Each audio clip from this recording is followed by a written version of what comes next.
Hey. All right, y'all. We are in the golf locker room. Let's make it happen. Let's make it happen. Let's make it happen. Let's give some air horn. Let's let some people come on. One more clap.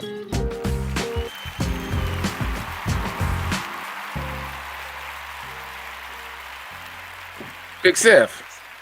What's good with it, bro? Hey. Yeah. That production, man, that you got going on makes me feel like I'm in a big time movie, man. Like Brown. We gotta step it up, man. We gotta step it up. Man. Hopefully it's sounding good. We gotta It's step hot. up the entertainment value. People are taking an hour out of their day. You know, why not give them something enjoyable? Especially when we talking about golf. It's always so stuffy. It's always so, stiff. We want to get to the nitty gritty and give that real talk, but we also want to have some fun too, man. Dig it. Golf deserves it. The genre deserves it. Everybody deserves it.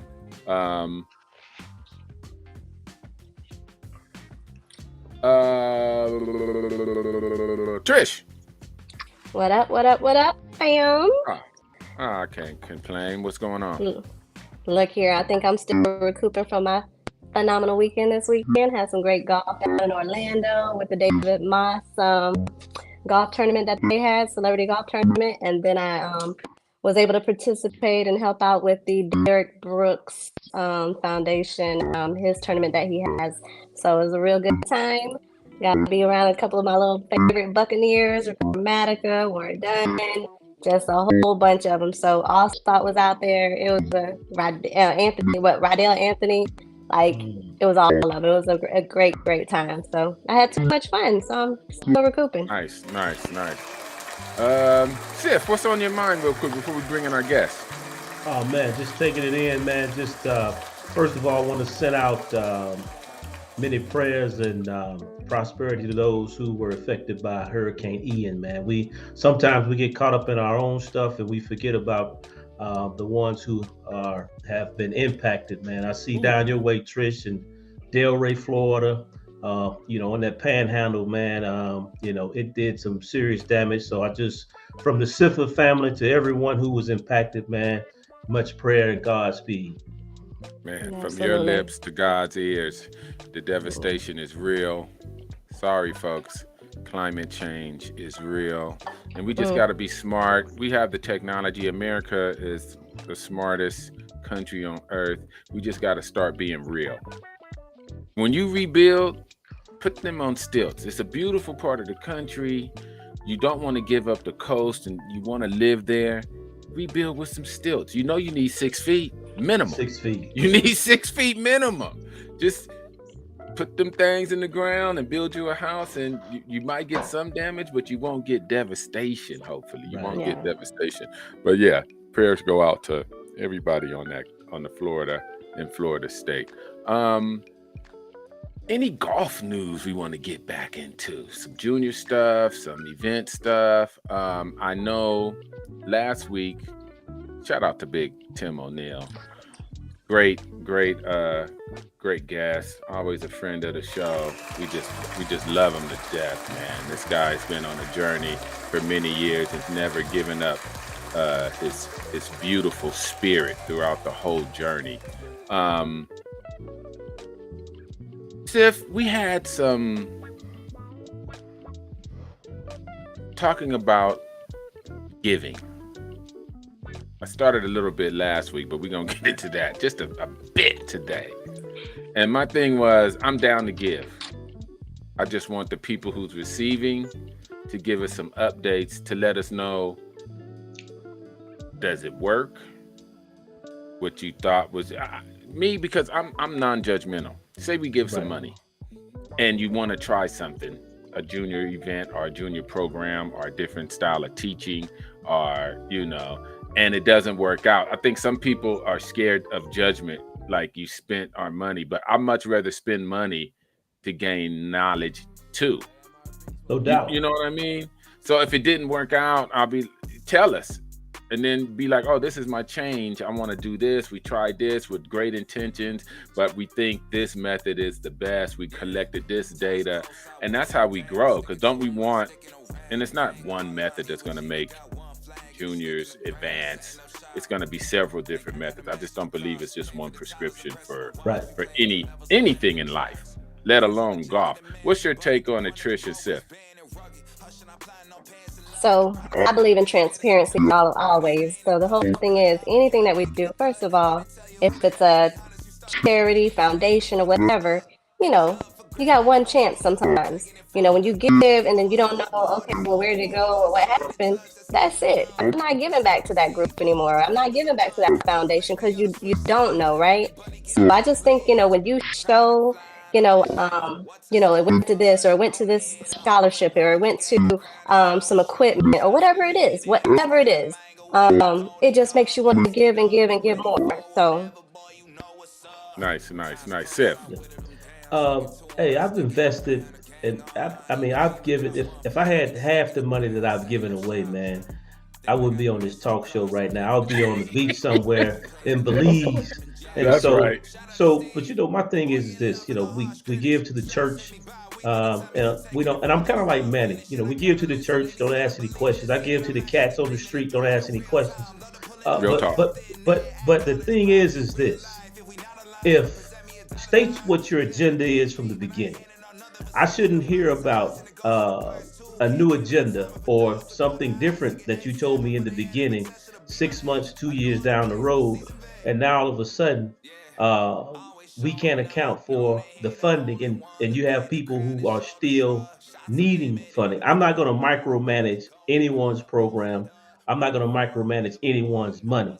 However, if the program fails and it fails with you doing everything that you said that you were going to do, I have no problem. But I can't watch you drive a Bugatti and take trips to the Belize on the beach and without coming back and telling me it didn't work. We just have to start over. It didn't work. That's my only issue. But I'm not going to micromanage anyone's. Just prime example. I think everyone was critical of Sam per year in the beginning when he took the team down to a tournament in Florida. I remember that. And they got their heads cut off, and everybody was critical about, man, Sam shouldn't have did that. But hey, Howard University golf right now is the top HBCU men's golf program in the country. So Facts. So the thing is that people were micromanaging his decision making, and he was the coach.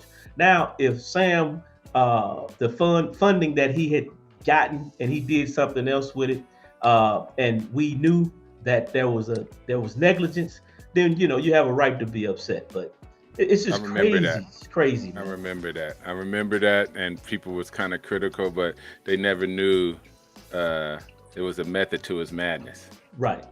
He told people to be patient when he was on the show. Like, be patient. Don't chop my head off because the decisions I'm making. Just let it play out. I'm long thinking. I have a long plan. Don't worry. And as you see, less than 2 years, it's working out for the best. Thank goodness. Okay.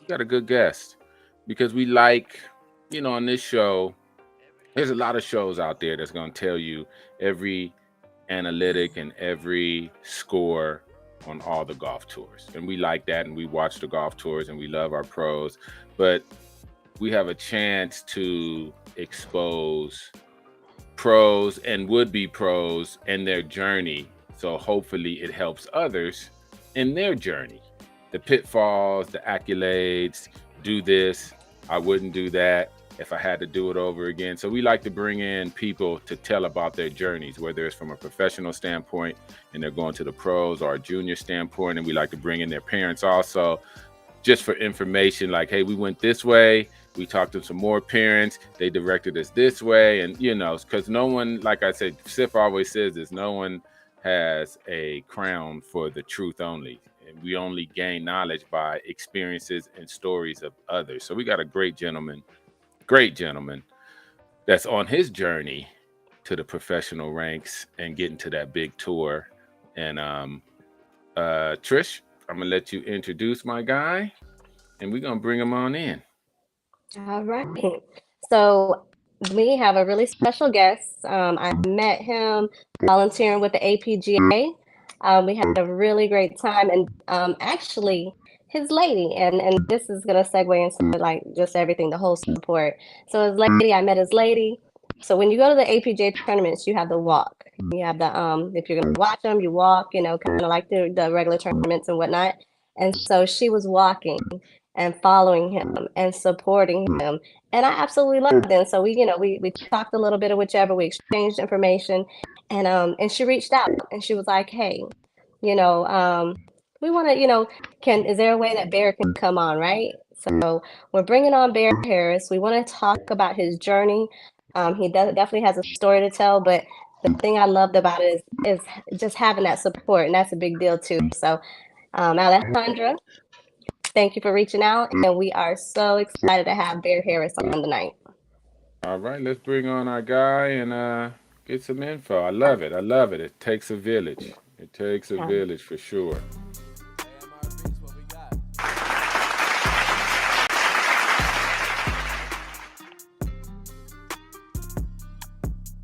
What's up? What's up? Hey, How's hey, everybody hey, doing? hey, hey. what's up, There he Bear? is. All right, Mr. Bear Harris is here with us. Just welcome to the show, brother. Like we said in the segue, we like to bring on cats, men and women, to share their journeys, because you're going to be a light to the young guys, and you're still in your journey, which is just fantastic, because it's a tough journey out there, man. It's tough. And you guys dedicate a lot of time and a lot of money and a lot of resources, and the village helps. And so the journey is worth talking about. The journey is worth exploring and letting other people know how it is. And once again, let's give you some applause. Give you an air horn. Mr. Bear Harris, just introduce yourself. Tell us a little about you. Yeah, so I'm Bear Harris, and my journey's been quite the ride, to say the least. Uh, been playing the game since I was like 9. The first time I remember picking up a club, um, we were actually living out of a hotel. It was me, Mm, my dad, and my sister, my mom, and our 2 dogs. Um, went across the street to the driving range and kind of fell in love with it, but eventually it just became something that me and my dad did on Sundays. And then, I grew up playing every sport: football, basketball, soccer, you name it, I played it. So I kind of just dabbled in football for the long haul, and then um, kept grinding playing golf, and then got into high school and couldn't really find my footing anywhere. Bounced around, went to 4 different high schools, 4 different years. Didn't get to play until my senior year, and ended up making the team, um, and ended up, striving and doing my thing, and was able to bring on, 9 scholarship offers by the end of my senior year while only playing one wow. season. And lucky enough, shout out to Coach Willie Adams. He took a chance on me at Payne College down in Augusta, and Okay. never even visited the school, like none of that, and just went on a whim, like, yo, listen, I'm taking it. Nice. They're offering me some money. Let's go. Let's do it. Let's make it happen. Went, went 2018. Um, really had a good freshman year. It was a great experience.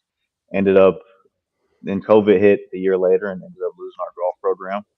Mm, And went home to help out the family, because obviously the pandemic took a hit on just about everybody. yeah. And then kind of just bounced around from job to job, still trying to work on the game, and ended up turning pro last year. It's just so much that kind of like happened in between there, but this is just a broad synopsis. Ended up turning pro last year, and it's been It's been quite the ride. So that's a Let's get broad in there. synopsis of what's been going on.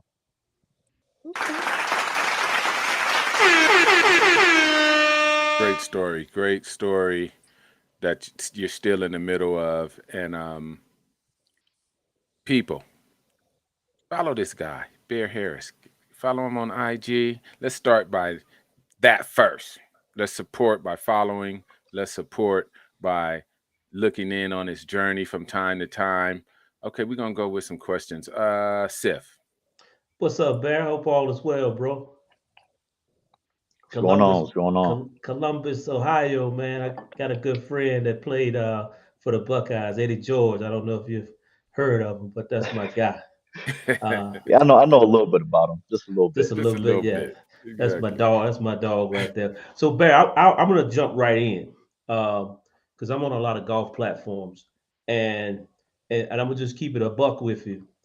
A lot of in these golf platforms that I'm in, a lot of guys give the APGA a hard time. Could you tell myself and Trish and Manny and everybody in the world how important the APGA is for you, and what is the end game for yourself?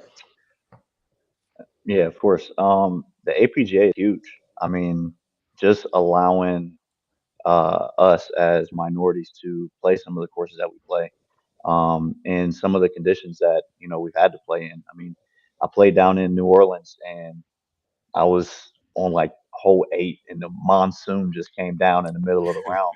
And yeah, we took our little 30, 45 minute break, and then we had to march right back out there. Right. But just providing those opportunities and the publicity that they're getting for black golfers, and not just black golfers, but good black golfers, Right. and allowing us to showcase that we can do this, and you know now seeing things like Kamayu when he won at TPC San Antonio, he got those exemptions into Latin America, and Nice. from the purses, I mean, there's no mini tours out there that are paying the purses that the APGA has. Like not even Okay. close. I mean, you look at something like the Golden State, you're paying 1,200 to get in, and it's like if you don't win, you're not you're not getting your money back. Right. So Mm. no, it's huge. I mean, like I said, those opportunities to play those competitive golf courses with top level talent is something that I think that we all need, um, and that I do appreciate. And as far as the end game goes, end game is ultimately financial freedom, generational wealth, and the way I see myself doing that is by playing on tour. Whichever tour I can go and make my mark on. But nah, I want to be one of the biggest names, if not the biggest name in the game, and I want to change the game in ways that it hasn't been changed before.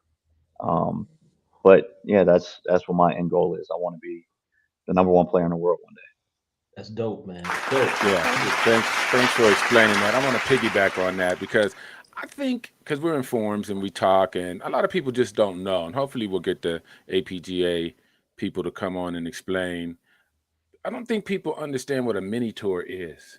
You know what I mean? I totally believe that. I think like how Bear said, you don't understand how valuable those purses be on a mini tour like that. Because if you get that kind of money, which you will normally never get on the Toys for Tot tour or whatever mini tour you're on, you take that money and reinvest it into yourself, and that pushes you to your next level of play. It is not, I and maybe, but I don't believe that mini tours will get you to some of the main tours. Just like Bear said, the Latin America tour, hopefully the Corn Ferry tour, and then that will lead you to the PGA or the DP Ward tour or even Live Golf. No one wants to say it, but I'll say it. Even Live Golf and get some of that hunky bread. And so Jesus. people people need to understand what the mini tour is for, and what a great job the APGA has done to boost the purses and boost the courses that you play, because you're playing on tour level courses that you would never get to play on with tour level conditions, putting on those 13s, putting, you know, playing against great competition. And then you just reinvest what money you get on those tours back into your craft and to move on. And I just don't think it gets enough credit. I think people jump from, well, the APGA Tour, you should go straight to the PGA Tour. And if you're not doing that, it's a failure. That is not accurate. That's very ignorant. And we should understand the bridges and the gaps of connecting a pro tour or a pro player into his craft.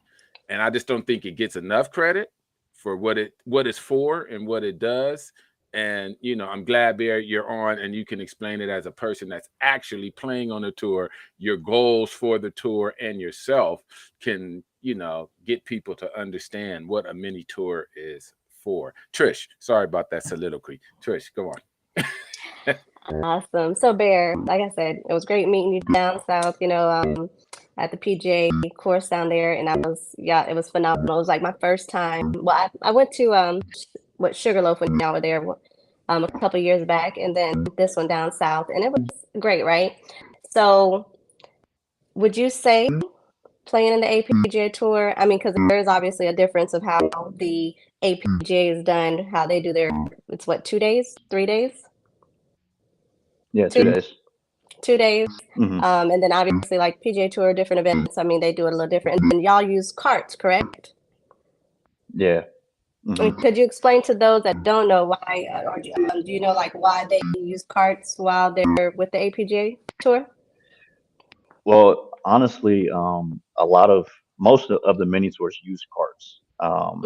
And me personally, I'm not a fan of it, but I know it's a big pace of play thing because it is a mini tour. So, Yeah. you know, typically, I mean, it's not as competitive as like a Corn Ferry or like the Asian Tour or something like that. So the big thing really is just pace of play. I ultimately think that's the only reason that we use carts. Um, I think if we didn't use carts, you would see some of those scores change. Now, I think obviously the top guys, the better players, they obviously still stick around and, you know, bang it and get after it like they do. But nah, some of them scores would definitely rise because I mean, you guys know you play golf. It's tough when you walk 18 holes. You know, you going to get some guys that get burnt out at 12. It's like you can be coasting as much as you want, you know, through the first 11, 12 holes, but you get gassed if you're not conditioned. Okay. But like I said, I'd rather walk. But I understand why we use carts. Yeah. That's And what I to said too. And to segue from that, I know you speak a whole lot on like conditioning. So that's a big part of like your regimen in regards to, you know, you preparing for the events that you play in. Cost. So so obviously we need sponsorships. I mean, that's finances is a big thing. What else is there that's needed to, you know, help a Bear Harris on the APJ Tour or on his journey? Um, I would say, I mean, obviously equipment goes a long way. Having the right equipment. I didn't get fit for my first set of golf clubs until after I left school. Like I didn't even know like what it was, honestly, or really what the benefits were. But that plays a huge part, having the right equipment. Really just building like a solid team around you, you know, having a place where you can go and get your weightlifting in, your conditioning in. I really think a sports psychologist is definitely needed for everybody that plays sports. Um, but really, honestly, the biggest piece is really just the financial aspect. You know, having somewhere that you can go and you can play and practice, and just being able to fund all of those things. You know, you have your swing coach, you have your travel costs, flights, hotels, entry fees, all of those things. I mean, the gear and all that stuff that'll come. You know, nobody's worried about gear. We got all that stuff that we need, but the more important things is what we need the money for. Okay. Nice. Good question. Good answer. Anything when you look back on your journey, especially as a junior or going into college, anything that you would do different if you look back, hindsight 2020? or everything you've done has Man, made you? It's hard to say. I know it's hard to answer those questions because everything that you went through makes you who you are today. But just hindsight on the journey, maybe not you personally, but just as a junior coming up or somebody even in your shoes that hasn't reached your level yet, what would you tell them? um, I would really just educate myself as much as possible. Like, even though I didn't play in like junior tournaments, I didn't play much of high school until, like I said, to my senior year. I would really just dive headfirst into like getting educated on golf. The mental aspect, how to play, how to carry yourself, how to manage a golf course. Even if listen, even if you're not the greatest player, right? Just knowing how to work your way around the golf course. Um, and like just watching podcasts like this, like honestly, if you're if there's juniors watching this right now and listening to this right now, you're doing the right thing. Just really trying to surround yourself with the people that are doing what it is that you want to do. That's how you're going to get the best information. That's how you're going to learn the most. That's how you're going to develop more and really grow as not just a golfer, but also a person, in life. It's like just really surround yourself with good people. And like I said, people that are thriving at what it is that you want to do. Love Great it. answer. Great answer, Sif. Bear, we had Tim O'Neill on last week, man. It was a great show. Tim dropped a lot of jewels and nuggets. And to your point, we just hope that others were listening so that they know where some of the landmines are and some of the successes are so that they don't have to worry about um, making the same mistakes. But Tim, yeah, being on the tour that you're on, I'm sure there are some out there that have no business being out there. I mean, we just gonna keep it a buck. And so Tim made a point. He said that if you're not shooting 4 under at your local muni course or your local country club or your local home course, you really are gonna have a tough time to advance. Would you agree to that? To a certain extent, yeah, I would agree. Um, but when you're talking about us, and you know, I'm just one person with a story. Everybody has Right. crazy stories. Mm-hmm. Mhm. Um, and for me, I'm like a baby in it. So you may have people that may not be doing that at the moment or be able to do that at the moment, but there's so many other factors that go into that. Like I said, that environment, having that time, having that team around you, having a system in place to where you can even go out there and possibly do something like that. You Mm. know, I mean, Tim is he's a talent. He's a God given golfer. So he's 101. But for the rest of us, that's not necessarily the case. Um, it takes time, it takes work, it takes, like I said, resources and all those things. And once those are in place, if you have those things in place and you can't do that, then it's like, all right, then you might Right. need to rethink something. Right. But it's Yeah. like, hey, if everything's not set up, um, I wouldn't necessarily call it quits or rethink anything until you can try and have as many things in place as possible. Yeah. Because one thing I've learned is like you can make a jump really really fast in this game of golf. I mean, Right. you can go from 90 to 75 in a heartbeat. Just a few changes, as Right. long as you know what those changes are. But yeah, give yourself time. I would say give yourself time. Yeah, and I I have to, love it. I agree with you on that. I think sometimes, I'm a football player, so I get it from the athletic standpoint. But you're absolutely right. Sometimes, depending on time where you are, you may not have all the things that you need at that moment to make the cake. You may have some butter, Mm. may have some sugar, but you don't have the flour. You may have the flour and the butter, you don't have the sugar, and so it's very difficult to make the cake. And so I think Tim now is in a position where he's got everything, and so and plus, Tim's he's been at it for a long time, and he's going to do extremely well. So we won't take Tim's cliche to heart right now. I Bear made such a great point just now, and I think it goes for juniors and it goes for would-be pros and those burgeoning on becoming a pro.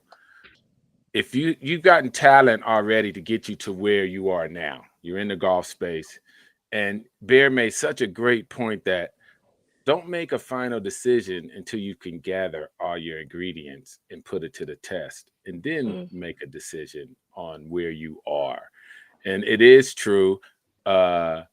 Tim's right as far as you need to be shooting those scores, but it's a timeline to give yourself with all the stuff you have to get to that point to shooting them scores. You know what I mean? You're going into war with the army you have, but you can always get some more training and some more bombs and some more missiles, and you can turn the tide on the war when people was telling you not to fight the war in the first place. So you made a great point that you do want to make an informed decision, but you want to make an informed decision after you got all your tools together and you've worked with those tools a little bit.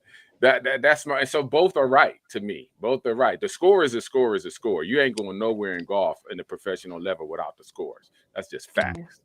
But like he said, a jump from I think a jump from 72 to 68 is it can happen overnight. It's something just clicked in a pro's mind, not us amateurs, but in a pro, coming from a 0, a scratch to, a +4, can happen with just 2 or 3 changes because people go up and down in the pro ranks. We've seen cats that's won majors get down to they only shooting par. Then all of a sudden it was like something clicked, and now they're 68, 67 for the whole year. So great commentary there on these people on this journey. Tricia. So Bear, you mentioned that you're caddying now. And so I've always sat there and said to me, and obviously I'm an amateur golfer, recreational golfer, but just looking back in history and where we're at right now, it seems like the absolute best golfer caddied or came from caddying, right? Because it gives you 2 whole different sides of, the ball. And so would you say that helps you with your game? Could you tell us a little bit about that experience and what you're doing right now? Yeah, I definitely think caddying helps. It definitely doesn't hurt. You're looking at golf from. I think there's 2 when we talk about caddying. You have like caddying for everybody's grandpas at the country club, and they're just hitting it everywhere and whatever else. But then there's you if you get the opportunity to then caddy for another pro or somebody playing, I think that really then opens up your mind.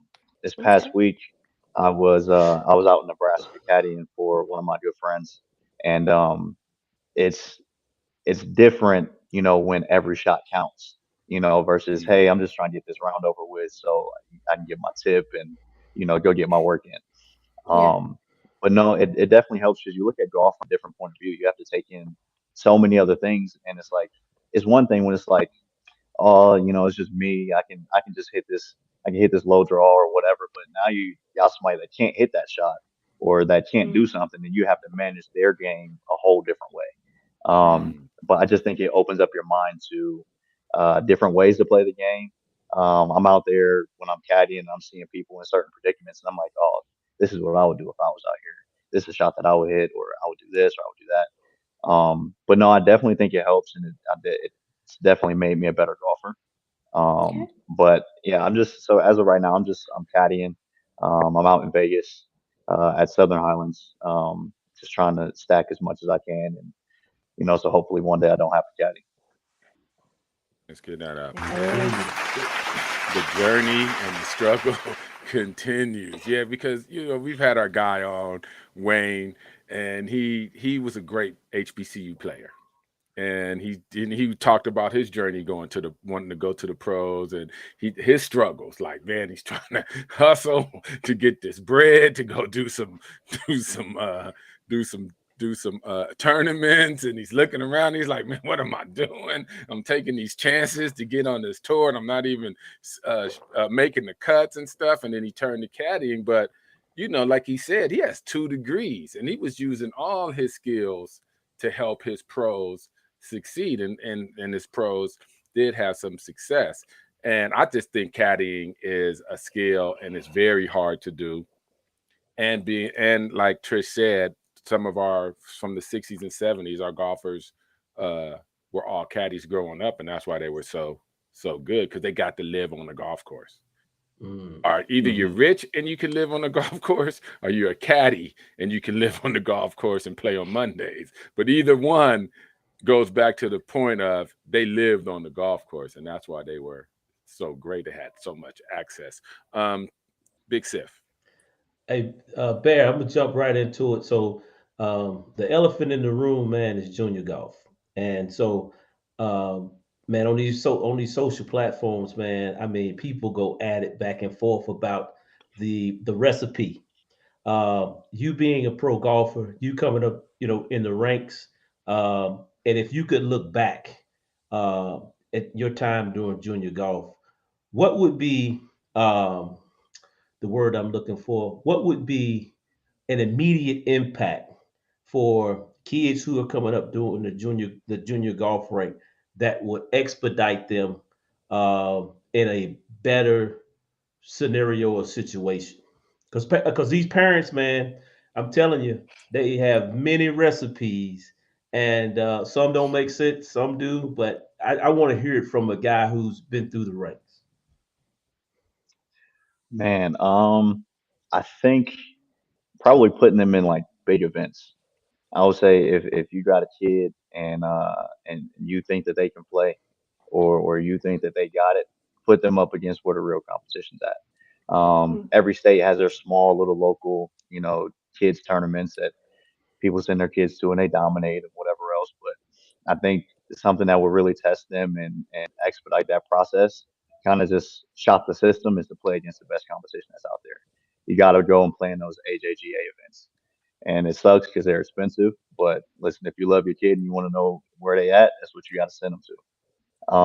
And then also, like, you have to, if your kid is good and they want to make it professionally, you have to teach them how to carry themselves like a pro. If you're a kid and you're acting like a kid, you're not gonna make a move.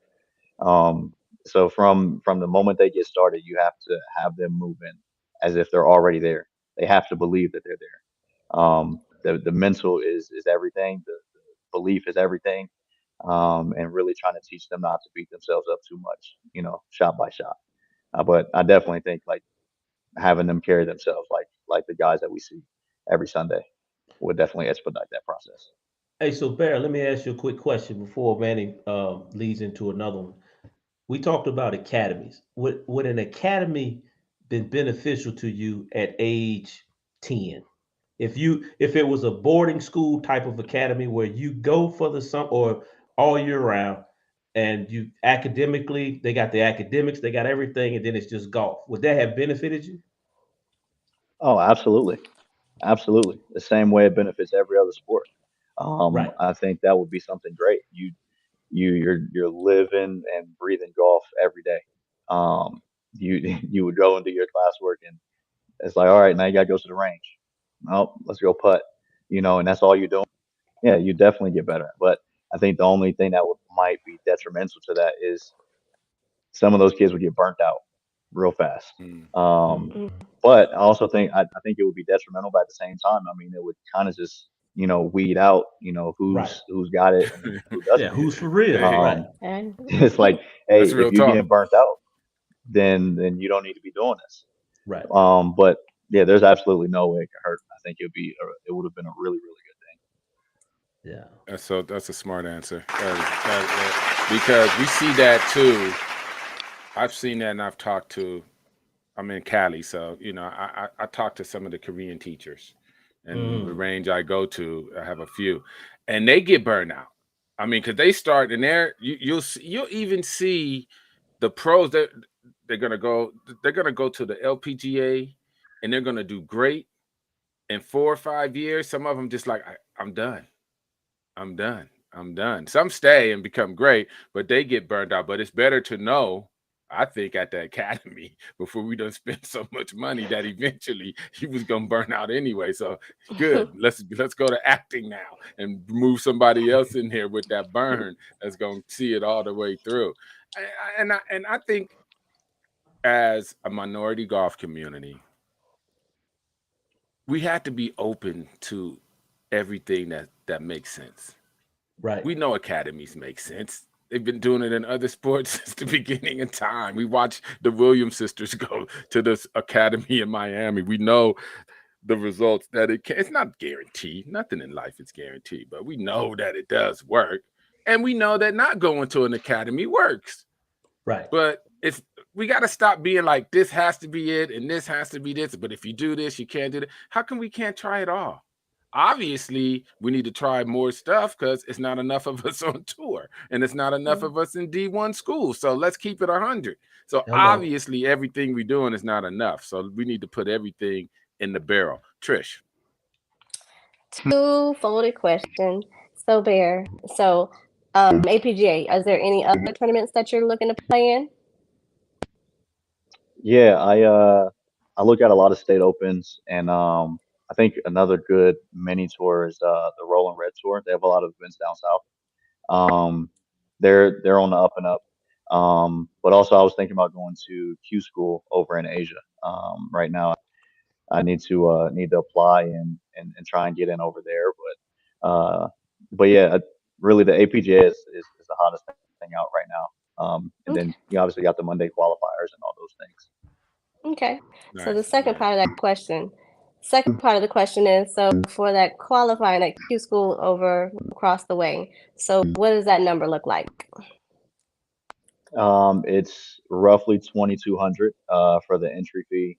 Flights are going to be about $2,000 as well. And then I'm not sure how much the stay is, but I mean, you're talking about being there for a week, so it's probably going to be close to 12 to 1,500 as well. But everything else. Go ahead. I was going to ask what's the dates for that? So they have January 11th through 14th, and then December 7th through 10th. So it'll be in the next few months. Gotcha. And to jump in on that Q School is to get into the Corn Ferry, or they break it up. However you do 1 through 30, some go to the PGA and some get invitations to the Corn Ferry. How does that, where you score, how does that work on the Q School? So it's so they have obviously Q School for all the different tours. The one that's coming up is the Asian tour. So you either when you make it to finals, you get status on the Asian tour, and then depending on how well you do there, you might end up on their Corn Ferry tour over in Asia. Okay. Nice. Thanks. Okay. Sip. Hey, the one thing about it, you always have good weather over there. Don't worry about that. Yeah, man. No, but Bear, man, it's just seeing a brother to keep, because I can tell you got swag. You from Columbus, you got swag. So I already know what you got in your tank. But to see a young brother to keep his identity, I see you got the earrings, and we're playing in a white man's sport. Do you feel that that you've had to sacrifice some of that, or what I see is what I'm getting? I'm happy you asked that. So you grow up and you learn about the game. My dad was telling me like, oh, it's a gentleman's game. We're studying, doing all the things, and you feel like you have to carry yourself a certain way. But one thing I realized is being black in the sport, it doesn't matter if you are suited and booted, if you dress exactly how they dress, if you got everything that they got, they're gonna look at you differently. It don't matter. Um, so nah, I like to stay true to who I am. I like to stay authentic, and yeah, what you see is what you get. Ain't no faking, no folding over here. Hey, I love it, man. I love it. And that's one of the reasons, man, that I love Wayne Burch. He's down in Atlanta. He keep it 100. He's repping Trap Golf. And it's almost like that cliche where you go to court and they tell you to wear a suit and the judge still give you 30 years. So you're gonna be penalized whether you do or you don't. So I appreciate that, man. And I think JC Calloway, we had him on once, and he said it he noticed with some of the players that he teaches, it brought more pressure. You go in the country clubhouse and you feel like you gotta, walk a certain way and talk a certain way. You get on a golf course and he feels like he said he felt like that his players um, were taken back by some of those things. And I agree, tension. I gotta be, I gotta make sure I cross my T's, dot my I's, make all that kind of stuff. But so being who you are is more relaxed. It's gotta be. Gotta be yourself. Nice. All right, we're gonna wrap it up. We're gonna do some last words from Trish, then Sif. Then, of course, we got to give our guest the last word, give him all the social media stuff and how we can continue his journey and support his journey. Sif, you get right back in it. Last words for you. Hey, Bear, man, I appreciate you coming on. Trish gave us a bio on you. It was impeccable. I see you on your grind. I wish you the best. You're out there in LA. I mean, Vegas. I got some people out there. So if you need some contacts, let me know. But keep doing your thing, man. It's all about passion and progression. And I can tell you have the passion. So you're gonna progress. So just keep your head down, man. We're wishing you the best. Absolutely. I appreciate that, man. Thank you. Trish. All right. No, so Bear, again, love watching you when I met you the first time. Love what you're doing. We're wishing you the absolute best of luck, as you make your, next steps in these journeys. I know you stated that you knew what that number was. You kind of had a budget of what it would look like for some help throughout a year.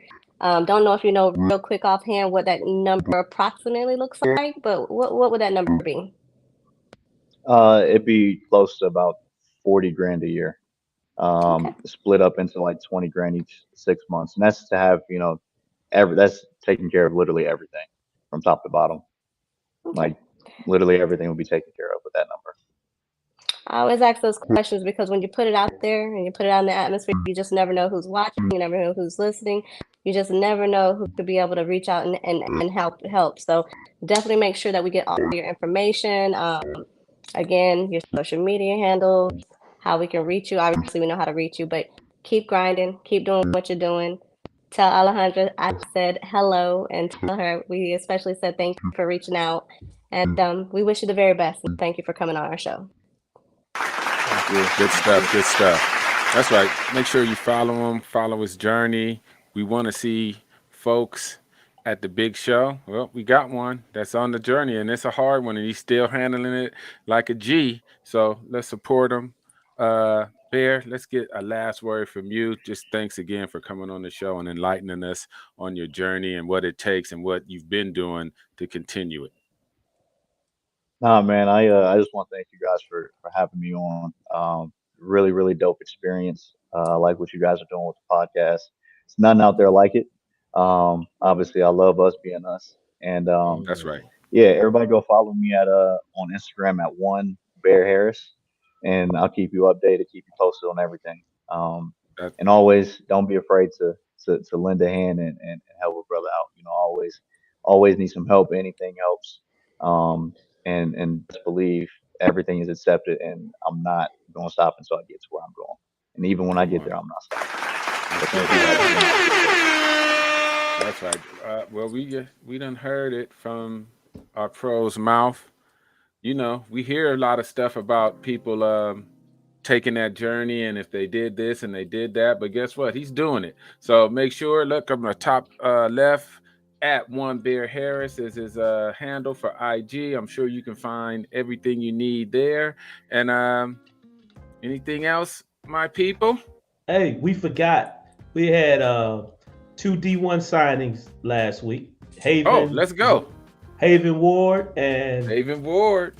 Was it Gus Guyton's son? I mean, was it Vital? Vital, right. What was that? I want to say Temple D1, and then Haven Ward is Denver or Colorado.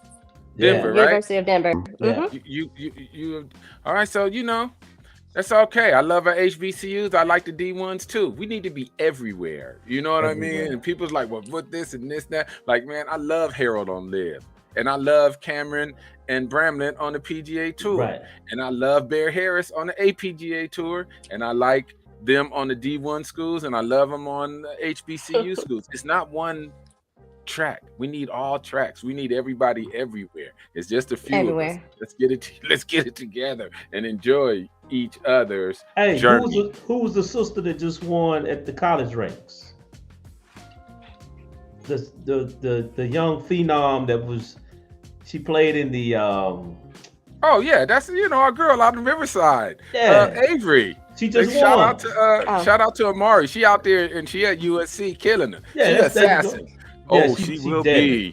She will be one of those to watch on the LPGA Tour. Believe that. She is an assassin. And her sister, a young sister right behind her. You looking at Venus and Serena golf. Mark my words. Mark my words. And on that note, are we out, people? We out. Why not? We may as well be out. Let that music ride. Let it ride. Let's let it ride, man. We paying for it. Let's let it ride. All right, you guys. Deuces.